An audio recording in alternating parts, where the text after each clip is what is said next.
Olá, boa tarde. Quarta-feira, 22 de junho. Estamos ao vivo, agora meio-dia e 1. E cansados de esperar pela abertura da escola, concluída há 3 anos, os moradores do Piquiri, interior de Cachoeira do Sul, se organizaram e fizeram uma invasão pacífica no local. O movimento quer a abertura da escola para as aulas já agora, no segundo semestre. Chegamos lá, a porta, o cadeado estava... Só forcemos um pouquinho a porta, porque eu não estava trincado embaixo. Abriu o cadeado. Aí a porta cedeu, ela é 2 portas. Aham. Botamos cadeado agora nela. Tá, e você, mais ou menos quantas pessoas estão envolvidas nessa mobilização, Cacai?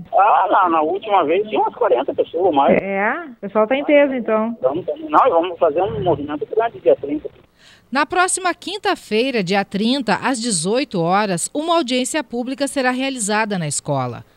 Representantes da Secretaria Estadual da Educação já foram convidados. Vai ser na própria escola? Na própria escola, sim, na própria escola. Estamos providenciando, até a luz está prontinha com o transformador, tudo, não quero ligar nem a luz, nós vamos levar gerador, vamos levar 2 geradores.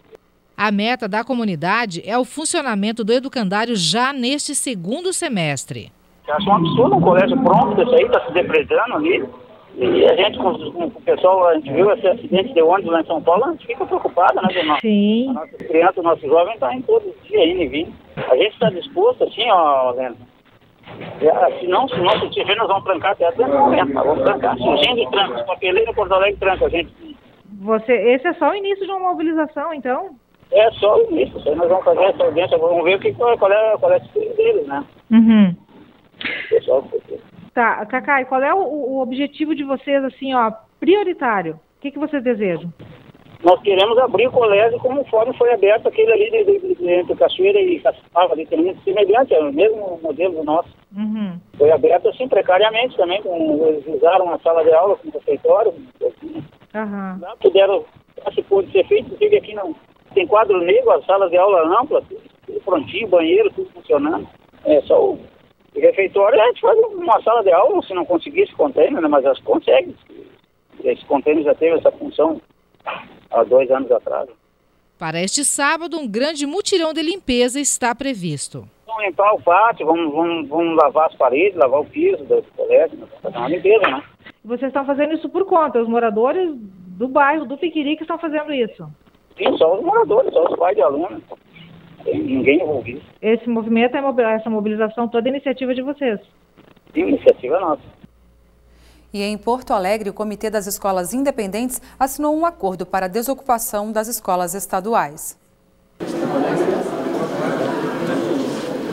Após reunião com representantes da Secretaria de Educação e do Centro Judicial de Solução de Conflitos e Cidadania, os estudantes concordaram em desocupar 18 escolas até o meio-dia da quinta-feira. O comitê não havia aceitado o acordo assinado anteriormente com outras entidades estudantis.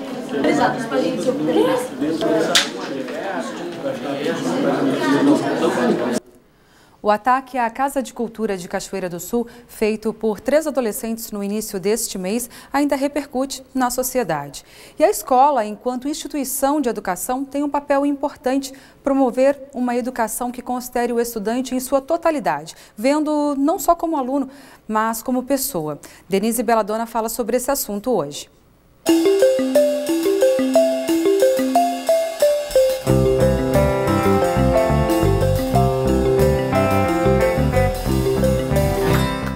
Vou me posicionar sobre um assunto que indignou a comunidade cachoeirense por esses dias. O crime que aconteceu contra os bens, contra o prédio e contra as pessoas que trabalham na Casa da Cultura do nosso município. Assistindo à matéria que foi ao ar no NT Sul, percebemos os prejuízos no tempo, no trabalho, no patrimônio e financeiros em função desse ato de vandalismo. Foram bem colocadas as palavras que ilustraram o acontecimento, mas como educadora, eu sou obrigada a perguntar ainda: como esses meninos que há poucos dias eram crianças tiveram suporte mental e se permitiram pensar, arquitetar e colocar em prática uma destruição dessas, contra um patrimônio que eles mesmos podem usufruir? Será que tem alguma noção do que é construir um local como a Casa da Cultura? Quanto de dinheiro e de boa vontade estão envolvidos nisso? Que valores foram inculcados nas mentes desses meninos a cada dia das suas vidas, para que não houvesse nenhuma inibição na prática desse ato? Ou será que a culpa é da vida em grupo? Um deu força ao outro e, na verdade, não há nenhum totalmente culpado. Certamente que nas expressões desse ato, assim como as pessoas falaram, só podemos entender que esses garotos não têm condições de conviver na sociedade. Mas essa simplificação não satisfaz a educação e, quando eu assisti a matéria mencionada no início do comentário, senti a falta desses adolescentes ajudando na reconstrução dos prejuízos causados pelo seu ato. Pela experiência que tenho em educação, acredito muito na transformação, mas a transformação através de atitudes, e atitudes imediatas. O tempo vai descaracterizando a seriedade do caso e, dependendo das atitudes tomadas ou deixadas de tomar, não haverá mudança no comportamento, o que é a ação mais urgente, tanto para eles quanto para os seus familiares e especialmente para nós, membros da sociedade, que eles também fazem parte. Mudança de comportamento é o único ganho real nesse caso. Mas ela não vai acontecer somente a partir de discursos, opiniões e pensamentos politicamente corretos. Será necessária uma imposição. Digo impor porque ficou claro que eles não têm intenção natural de mudança. Imposição de experiências educativas que mexam com os sentidos através do pensamento, de tomadas de decisões e de esforço físico na intenção de devolver o que tiraram da comunidade. O que será feito por esses jovens? O que será feito por nós? O que será feito para validar a educação nesse caso? Uma boa tarde e até o nosso próximo encontro.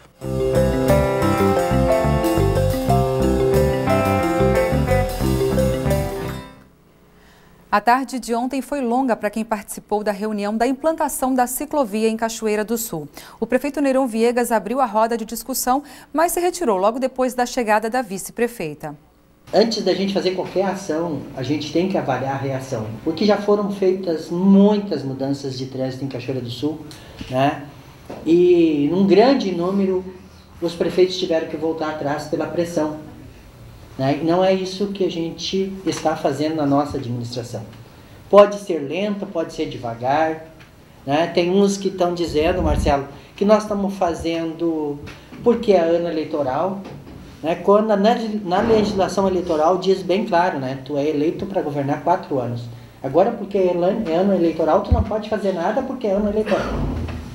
Então, teria que dizer isso, ó. O prefeito só pode trabalhar 3 anos, depois no ano eleitoral vai cuidar, né, da reeleição, se for a reeleição, né? Queremos cumprimentar a nossa vice-prefeita, Mariana. A vice-prefeita chegou e logo fez parte da roda de discussão.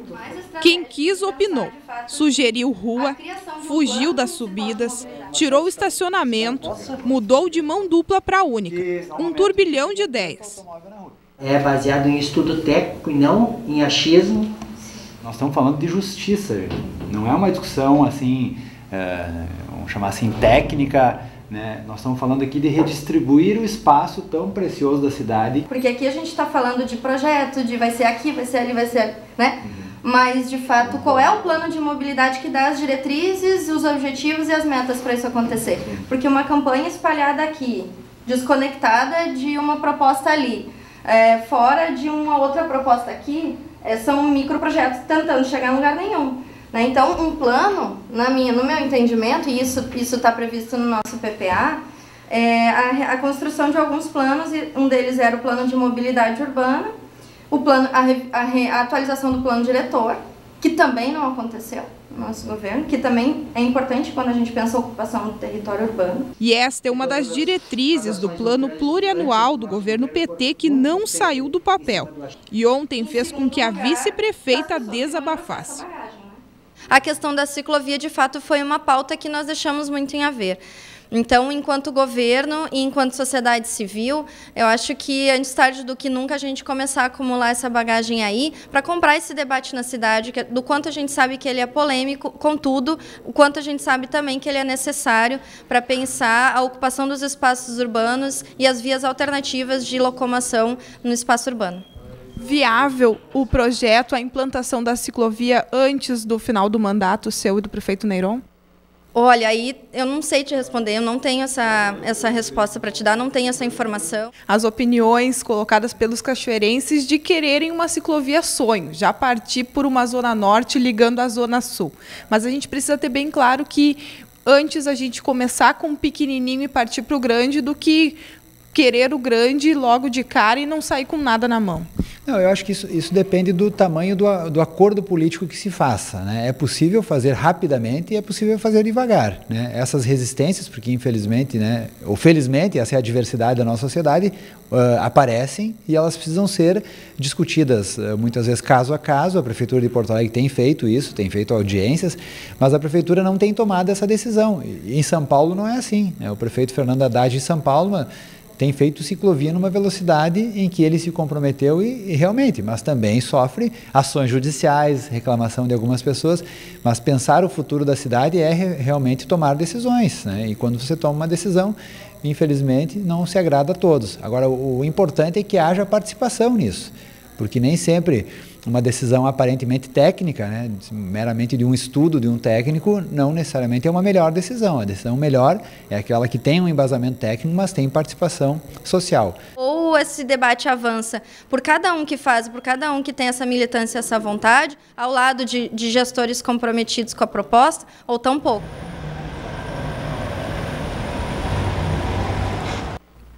Deve ser publicada nos próximos dias no Diário Oficial da União a resolução do Conselho Federal de Medicina que redefine critérios para a realização de cesariana agendada no Brasil. A medida estabelece que nas situações de risco habitual, a cesariana somente poderá ser realizada a partir da 39ª semana de gestação. Antes era possível agendar o parto a partir de 37 semanas. A determinação do Conselho já é adotada em outros países desde 2013. Não havendo situação de risco, a mulher que optou por cesárea deve fazer a partir da 39ª semana de gestação. De acordo com o Instituto Norte-Americano de Saúde da Criança, entre 37 e 39 semanas, o bebê atravessa uma fase crítica de desenvolvimento do cérebro, dos pulmões e do fígado. No período inferior a 39 semanas, os bebês são mais suscetíveis a complicações respiratórias. Hoje, a partir dessa resolução, o médico ele tem uma segurança de dizer, não, se a senhora quer uma cesariana, nós podemos fazer uma cesariana. A paciente vai assinar um consentimento informado, esclarecido, de que ela está solicitando essa cesariana e vai ser feita a cesariana. Só que o momento em que vai ser feito vai ser quando o bebê ele tiver com uma maturidade suficiente para que a gente não tenha esse risco. E isso é 39 semanas. De acordo com o Ministério da Saúde, o índice de cesarianas no país chega aos 55% dos partos realizados. No setor privado de saúde, o número é ainda maior, chegando a 84,6%. Nós vamos para o intervalo, agora 12h15, e a seguir, Estado do Rio Grande do Sul abre edital para investimento na área de ciência e tecnologia. Com recursos vindos do Estado, a Tecnopuc já pôde melhorar a oferta de infraestrutura. E um exemplo disso é este laboratório de microscopia e microanálise. Esse equipamento que a gente vê ao fundo foi adquirido com recursos vindos do governo do estado. É um microscópio que usa tecnologia de ponta para aprofundar pesquisas de doenças como Alzheimer e câncer. E projeto de lei sugere brinquedos adaptados para crianças com deficiência física nas praças de Cachoeira do Sul. Eu ando em vários brinquedos. Escorregador. Esses depoimentos comprovam o óbvio. Toda criança adora uma pracinha e quando se depara com uma, logicamente tem suas preferências de brinquedos. Daí é só aproveitar e brincar. Com o Pedro acontece quase a mesma coisa. Tu gostaria de andar em que brinquedos? No bounce. Como é que tu te sente quando tu chega na pracinha e tem vontade de andar nos brinquedos e não consegue? Disse. Mas esse projeto de lei pode não ser aprovado. Entenda o porquê depois do intervalo.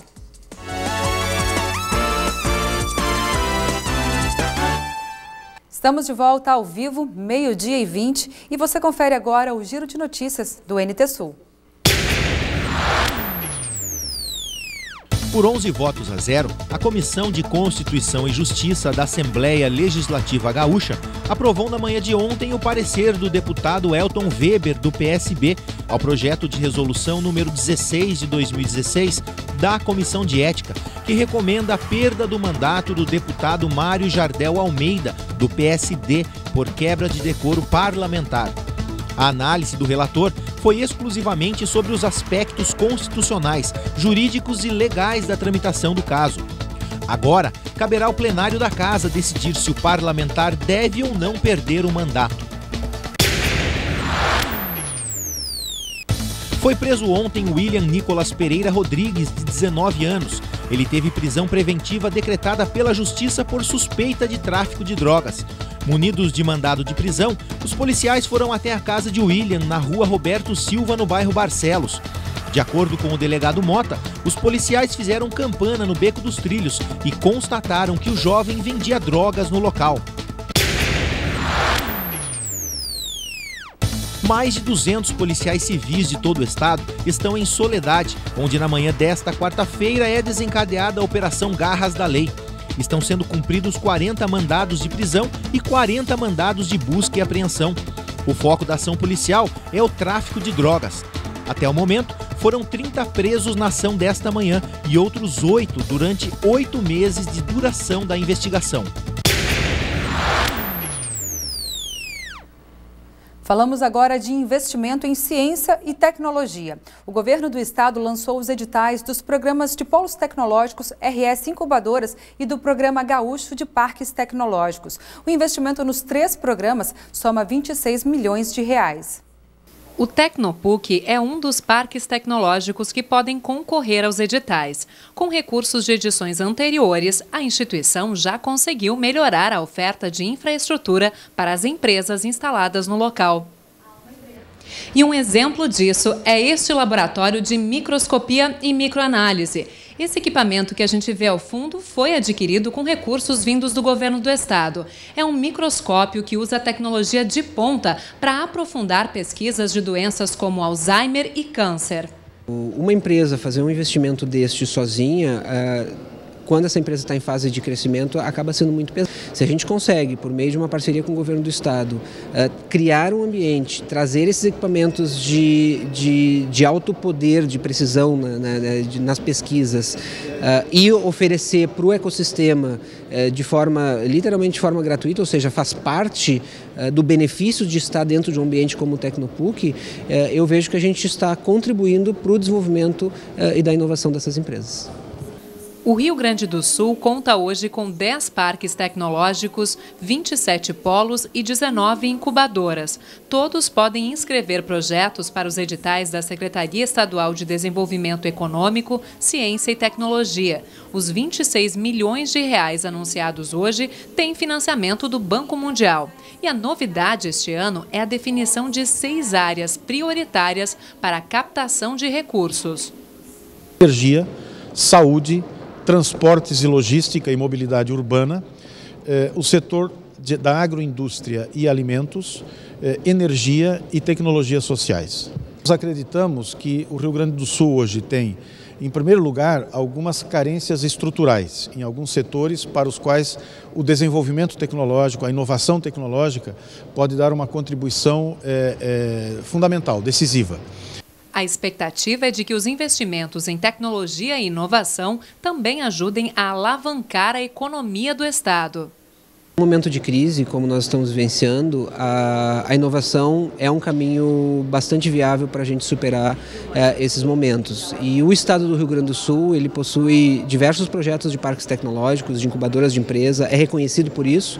Se nós conseguirmos definir uma base de inovação tecnológica sólida, nós atrairemos investimentos privados que poderão colocar a economia do Rio Grande do Sul num outro patamar.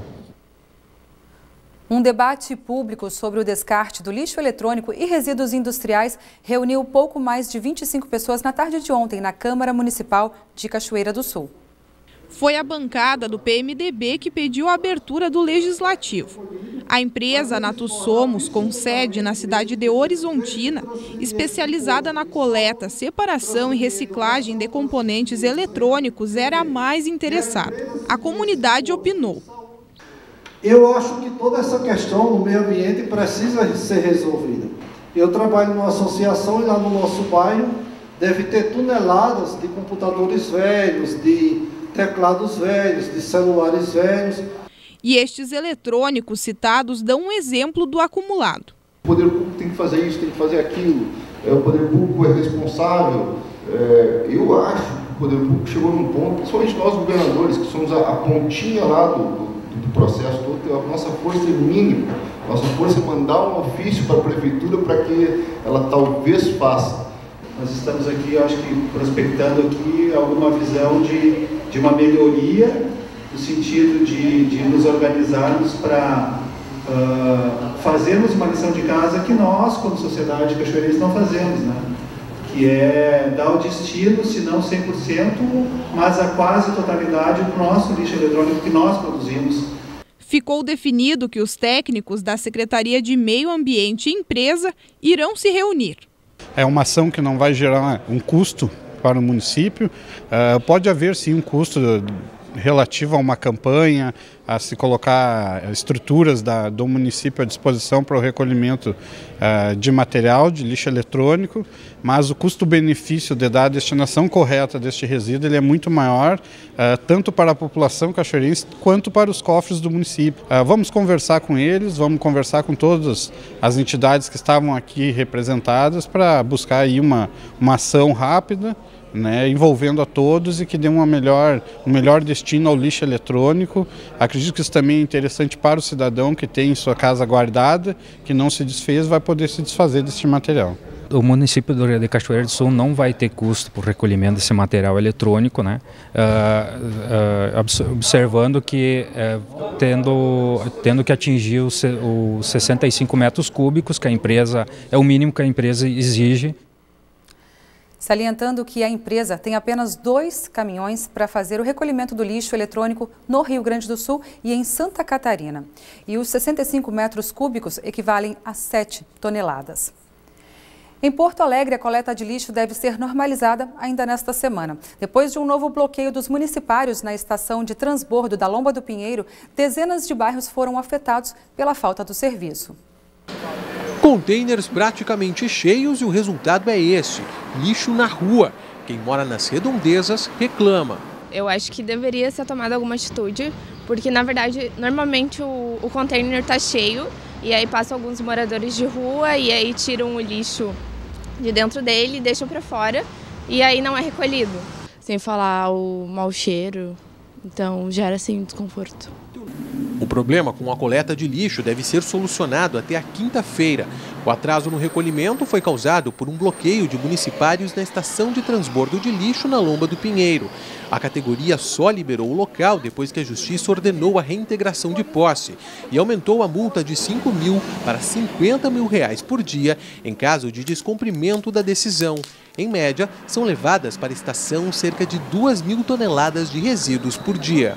A orientação é que aguardem a regularização do serviço e que respeitem o dia de coleta naqueles locais que não têm a coleta automatizada, porque se não passou na segunda-feira, a tendência é que passe na quarta, de acordo com a nossa programação de coletas. Tramita na Câmara de Vereadores de Cachoeira do Sul um projeto de lei que, se aprovado e sancionado pelo prefeito Neyron Viegas, pode mudar a vida de muitas crianças com algum tipo de deficiência física. Qual brinquedo que tu mais gosta? Daquele escorregador. Aquela casinha. Da gangorra. Mas tu anda só na gangorra? Não. É? Eu ando em vários brinquedos. É? Escorregador. Esses depoimentos comprovam o óbvio. Toda criança adora uma pracinha e quando se depara com uma, logicamente tem suas preferências de brinquedos. Daí é só aproveitar e brincar. Com o Pedro acontece quase a mesma coisa. Tu gostaria de andar em que brinquedos? No bounce. Pedro, que outros brinquedos tu gostaria de andar? No gangorra. Na gangorra? Se tivesse uma pracinha com esses brinquedos prontinho assim para tu andar, tu ia ficar muito feliz? Uhum. Como é que tu te sente quando tu chega na pracinha e tem vontade de andar nos brinquedos e não consegue? Disse. A tristeza do pequeno Pedro tem nome e chama-se limitação. Ele é cadeirante. A mãe, Elisamara, mostra o álbum com as primeiras fotos do então bebê prematuro, nascido aos 6 meses de gestação. Somente poucos meses depois, ela soube que ele conviveria com as sequelas de uma paralisia cerebral motivada pela falta de oxigênio no cérebro. Hoje, aos 7 anos, ele estuda no 2º ano da Escola Manuel Carvalho Portela. Durante os intervalos, a interação com os coleguinhas é nítida e diferenças não são percebidas. Mas, infelizmente, nem sempre é assim. Toda vez que a gente passa por uma pracinha, ele pede para mim, né? Mãe, vamos na pracinha. Aí, muitos brinquedos ele não pode brincar, né? Ele só fica olhando? Só fica olhando. Aí eu já procuro sair para ele não ficar triste, né? Cachoeira nós não temos nenhuma praça onde é que possa essa criança brincar com as outras. Com essa constatação em mente, o vereador elaborou o projeto de lei que está em discussão na Câmara, que obriga a Prefeitura a instalar pelo menos 2 brinquedos adaptados em cada uma das 29 praças existentes em Cachoeira do Sul. Praças públicas com brinquedos adaptados para crianças com deficiência física já existem em algumas cidades brasileiras. E mesmo que a ideia do vereador cachoeirense Luiz Zimmer seja recheada de boas intenções, ela poderá sim ser vetada pelo prefeito Neron Viegas.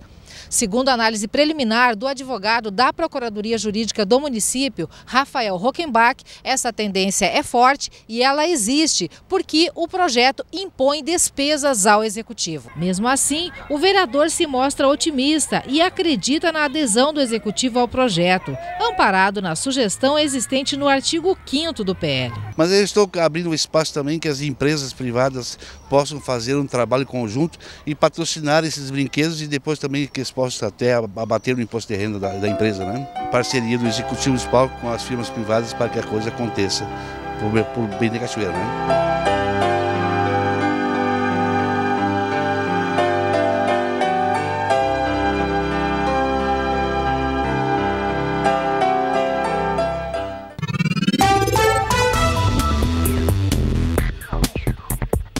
Cachoeira do Sul com dia de sol, temperaturas mais altas e nuvens durante a tarde, mínima de 8, máxima de 19 graus.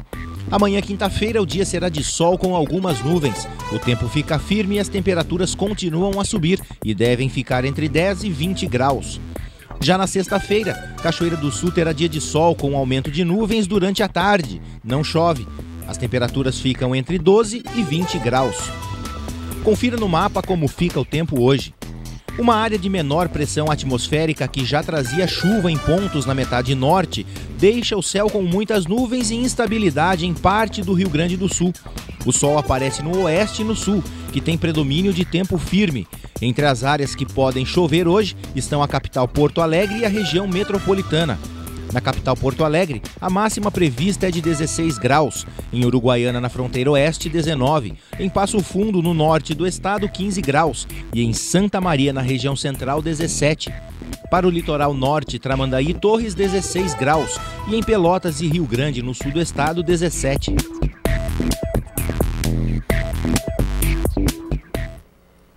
E o frio desafia também quem trabalha nas noites e madrugadas geladas de inverno. Se ao longo do dia a gente já tem que se encher de roupa, depois que o sol cai, então, o esforço é ainda maior.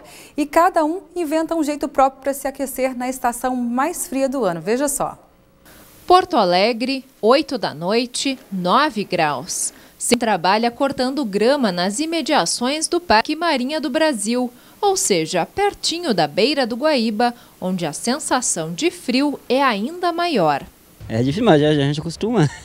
Já costuma trabalhar com frio. Aqui no Marinha é mais frio ali ainda. A gente trabalha há 20 e poucos anos ali, mas está acostumado já. No kit de proteção, tampões para os ouvidos. Afinal, o barulho da máquina prejudica a audição. E contra o frio, são 3 camadas de roupas, boné e luvas. O frio é complicado, é bem que vai para o frio, vai para o calor, né? Daí é complicado trabalhar. Durante o turno de trabalho, o Nelson passa constantemente por 3 ambientes. Um mais quentinho com ar-condicionado, este aqui que é intermediário e também o externo. E nesse caminho dá para sentir bem a queda de temperatura. Não é complicado não, Nelson, fazer esse trajeto várias vezes? É complicado, dá um choque térmico e tal, mas faz parte do jogo, né? A gente já está acostumado, praticamente nem se sente, né? Já o Carlos não consegue se acostumar com as noites geladas. Muito frio. Principalmente a parte da noite, nós que ficamos de noite aqui ao ar livre, assim, é muito frio, muito frio. Neste posto, o gerente fez a entrega de luva para os funcionários bem na noite em que começou o inverno. Agora é preciso usar todas as estratégias para se esquentar. A gente usa uma luva, uma touca e fica se mexendo para aquecer o corpo, né? Toma um cafezinho e vamos levando até as 11. Menos mal se o expediente termina às 11.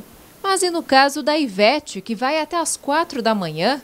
Durante a madrugada, as temperaturas diminuem ainda mais. A proteção é a luva, daí o boné, né? Aí a agasalha, se a agasalha é bem, bota um pijama por baixo. Uma blusinha com uma proteção também para proteger a garganta. É isso. Está sempre em movimento? Sim, sempre em movimento. O frio chegou mais cedo, antes de o inverno começar. E agora que ele também está aqui, a dica é colocar mais camadas de roupas, tocar a rotina e aproveitar o que a estação traz de bom. E dentro de casa, os aquecedores elétricos, ar-condicionado, lareiras e até o fogão a lenha dão uma ajudinha para aquecer do frio. Mas é preciso muito cuidado. Apagar esse fogo para evitar uma tragédia. Então, procurar aquecer a casa e depois desligar os equipamentos para a gente não ter maiores problemas. E eu recebo aqui no estúdio a advogada Larissa Almeida. Falamos sobre os direitos e deveres no uso do celular no ambiente de trabalho. Nós já voltamos.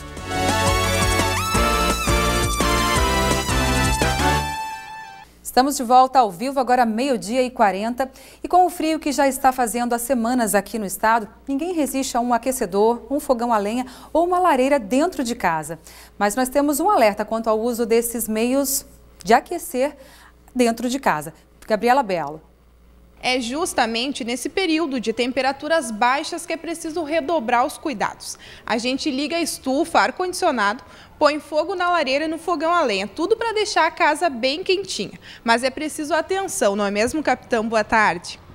Boa tarde. Realmente, nesse período aqui é um momento crítico que nós temos nas ocorrências de combate a incêndio, porque as pessoas, muitas vezes, em procurando se aquecer e ligar todos os equipamentos que tem em casa, não tomam alguns cuidados.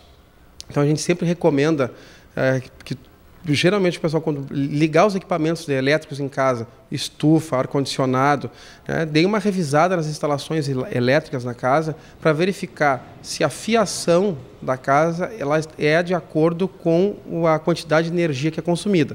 Isso é um dos fatores que acarretam um curto-circuito, uma sobrecarga da energia e acabam fazendo que haja o incêndio.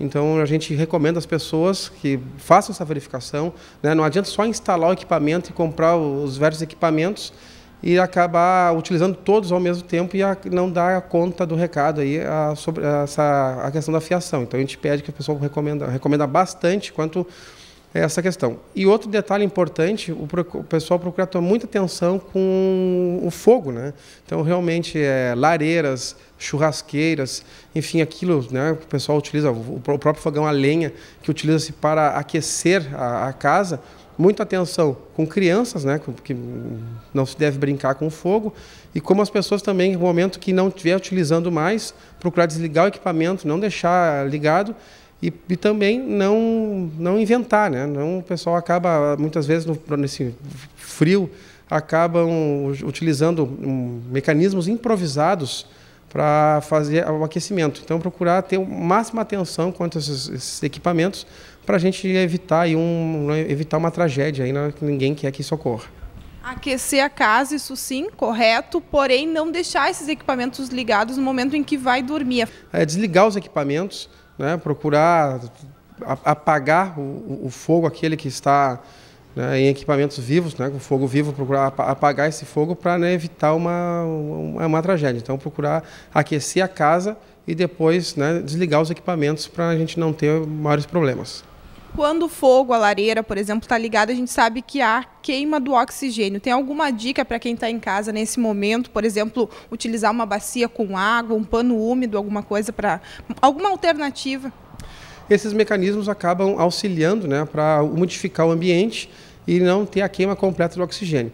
Mas a gente recomenda mesmo sempre deixar um pequeno espaço aberto, né, para haver a circulação do ar e a troca do oxigênio, para não ficar o mesmo no ambiente, ocorrendo totalmente a queima.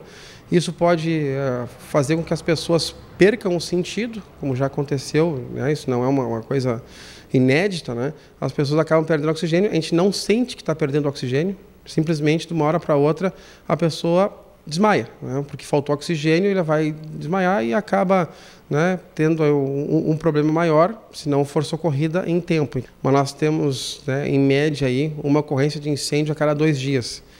E das mais variadas, né? Desde incêndio veicular, como incêndio nessa época do ano, até pelo tempo que está seco, incêndio em vegetação, o pessoal acaba colocando fogo, então muito cuidado quanto a isso, né? Não se deve colocar, mas acaba a gente tendo atuar nessas ocorrências chamado fogo em mato.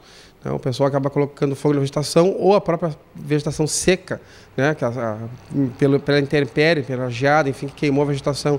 E a gente não tem aí, faz um bom tempo que a gente não tem uma chuva substancial para, né, deixar os campos úmidos. Então, a gente tem um fator de risco, né, nessa situação. Então, muito cuidado quanto o fogo na vegetação, muito cuidado quanto às principais fontes de ignição que a gente tem nesses momentos, que é o pessoal colocar a bituca de cigarro fora, e isso acaba ocasionando incêndio. Então, muita atenção quanto a isso, porque pode parecer pouco restrito, mas pode prejudicar muitas pessoas. Então, a gente, né, pede uma atenção especial quanto a esse quesito. Sem falar que não é correto queimar a vegetação. Sem falar que não é correto, né? Fere a legislação, então a gente, né, além de estar incorrendo aí em crime ambiental, né, acaba colocando a vida das pessoas em risco. Então, muita atenção quanto a isso, né, para a gente evitar um mal maior. Muito obrigada pelas dicas, capitão. E eu agradeço. Boa tarde a todos. Muito obrigada. Bom, essas foram as dicas do capitão Lunardi quanto à atenção que devemos ter quando utilizamos equipamentos, sejam eles elétricos ou mesmo lareiras e fogão a lenha para esquentar nossas casas. Darcy, voltamos contigo no estúdio. Tá certo, obrigada, Gabi. Mesmo em tempos de crise, há várias oportunidades de emprego disponíveis. O setor de prestação de serviços vem crescendo neste período de recessão. Basta estar atento e aproveitar. Veja as dicas do nosso consultor de empresas.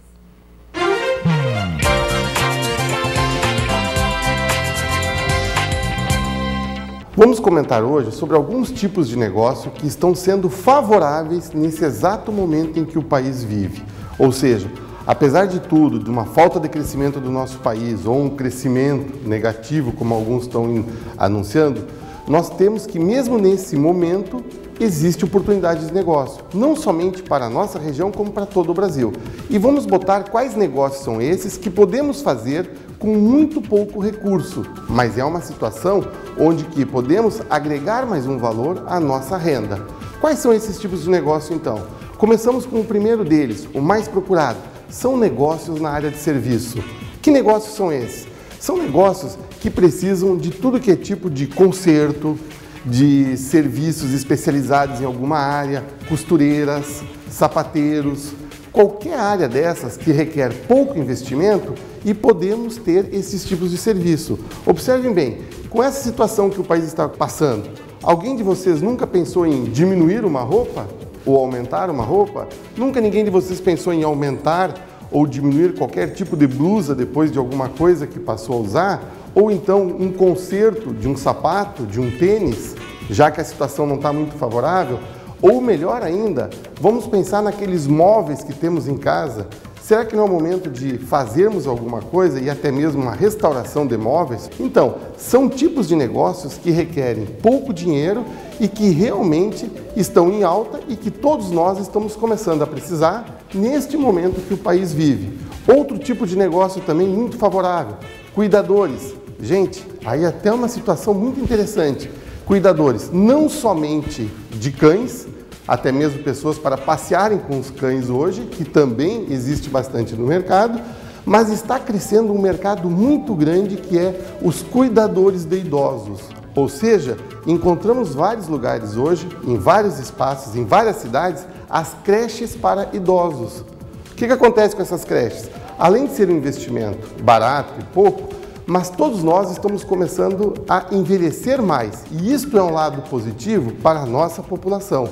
E com isso, o que se precisa? Precisa deixar nossos pais, nossos avós em algum lugar. Por quê? Porque essa nova geração, essa nova juventude que vem vindo, tem que trabalhar, tem que fazer alguma coisa e automaticamente não acha tempo para se dedicar tanto aos nossos idosos. E todos nós sabemos, pelos últimos dados pronunciados pelo IBGE, que o número de idosos está aumentando e é uma excelente fatia de mercado. Então, também é um tipo de negócio de baixo custo e que pode ter uma grande ampliação dentro do nosso mercado hoje.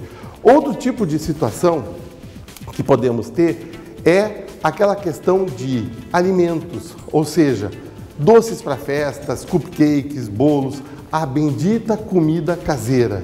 Pessoal, a comida caseira está tendo uma grande entrada no mercado. E é uma oportunidade que tu tem um baixo investimento. Por exemplo, se eu sei fazer cupcakes ou outras coisas disso, bolo, por que eu não faço esses bolos voltados para alguma coisa de festa, de formatura, desenhos diferentes, alguma coisa específica para uma data? Lembre-se, faça diferente, não faça como todos os outros. Essas são algumas dicas. Nos próximos programas daremos outras dicas de negócios de baixo investimento que está sendo cada vez mais necessário hoje, aqui e em toda a região do nosso país. Muito obrigado e até a semana que vem.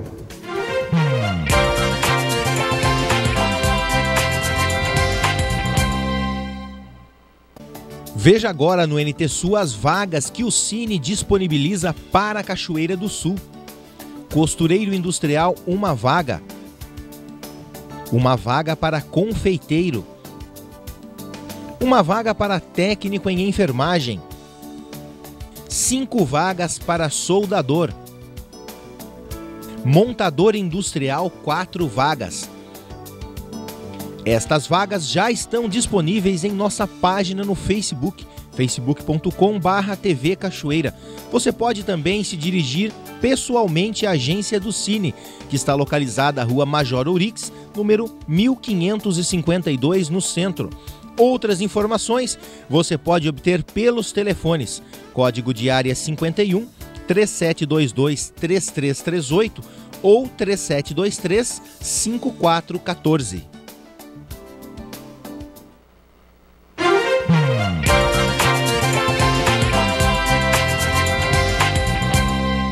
O uso do celular durante o trabalho é um hábito cada vez mais frequente. Muitos dependem desses meios e têm dificuldades em deixar de utilizar os aparelhos porque são úteis até mesmo no trabalho. Mas você sabe o que o uso exagerado dessa ferramenta pode acarretar no seu ambiente de trabalho?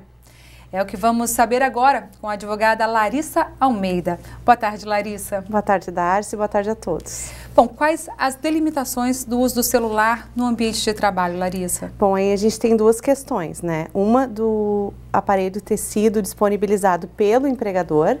Nesse momento, quando ele é disponibilizado pelo empregador, o empregado só pode se utilizar dele para assuntos relacionados ao ambiente de trabalho e não para questões pessoais.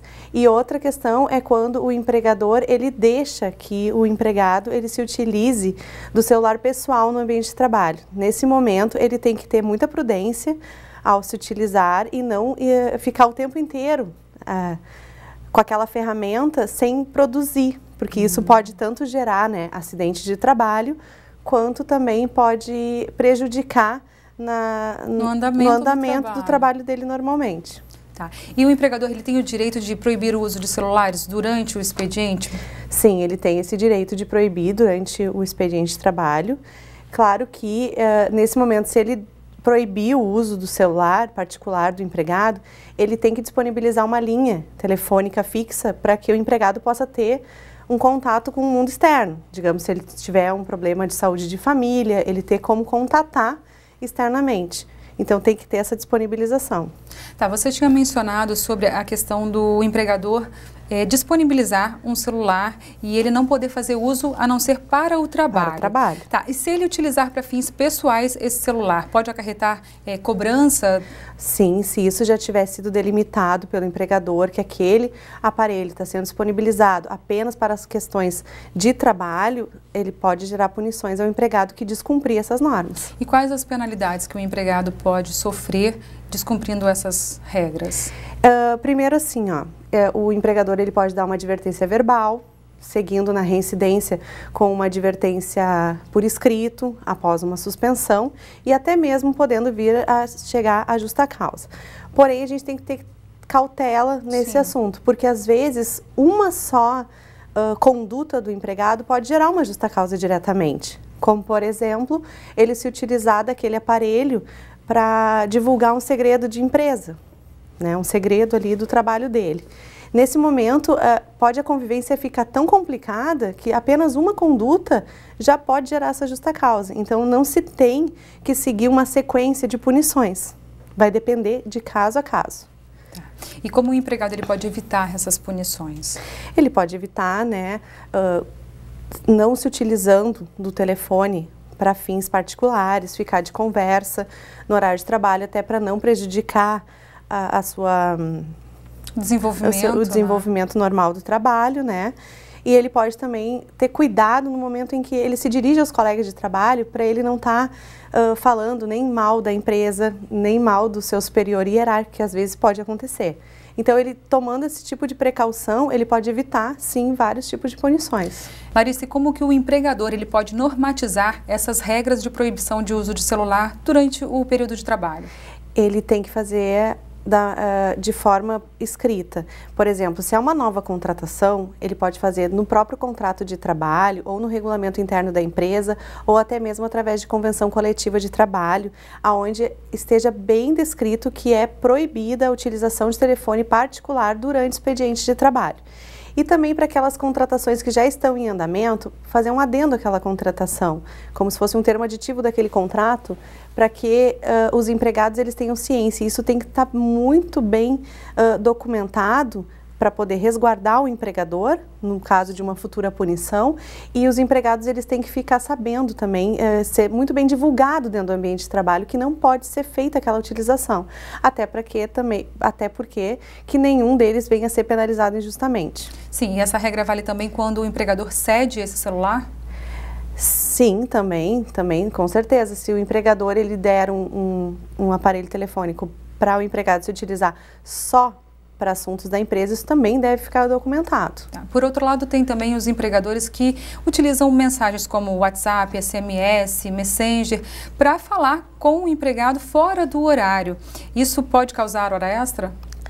Pode causar hora extra. Claro que cada caso deve ser analisado especificamente. Em última instância, quem vai decidir é a própria Justiça do Trabalho, mas existem casos, sim, que o empregado é contatado pelo empregador após o horário de expediente para fazer o seu trabalho, que ele faria normalmente durante o expediente, e isso pode vir a gerar uma hora extra, sim. Tá, você pode dar exemplos em que circunstâncias isso pode acontecer? Um simples recado, por exemplo, pode gerar? Não pode. E deve ser analisada cada questão com muita cautela, porque apenas uma pergunta do empregador e uma resposta do empregado fora do horário de trabalho não vai gerar a hora extra. O que vai gerar, sim, é ele ter efetuado o seu trabalho fora da sua carga horária. Tá, nessas mensagens tem que ficar configurado de que ele trabalhou naquele período. Trabalhou naquele período para poder configurar a hora extra, mas é claro que isso vai ser, em última instância, decidido pela própria Justiça. E essas conversas servem como meio de prova judicial? A Justiça do Trabalho, ela aceita muitas provas, como cópia de e-mail corporativo, fotografias, e tem aceitado também. Por quê? Porque essas mensagens, por exemplo, no WhatsApp, a gente consegue verificar quem são as partes envolvidas, o assunto que está sendo relacionado naquele momento, está sendo conversado naquele momento, assim como o horário. Então, assim, também, em última instância, a própria Justiça é que vai analisar, né, se ela vai servir como base de prova ou não. Mas você pode apresentar o seu celular no momento de uma audiência de instrução, você pode requerer uma perícia sobre as conversas para poder configurar, sim, aquela hora extra ali. Tá certo. Larissa, muito obrigada pelas tuas informações. De nada. E esse é o seu direito e também os seus deveres no uso do celular. Nós ficamos por aqui. Uma ótima tarde para você. Tchau!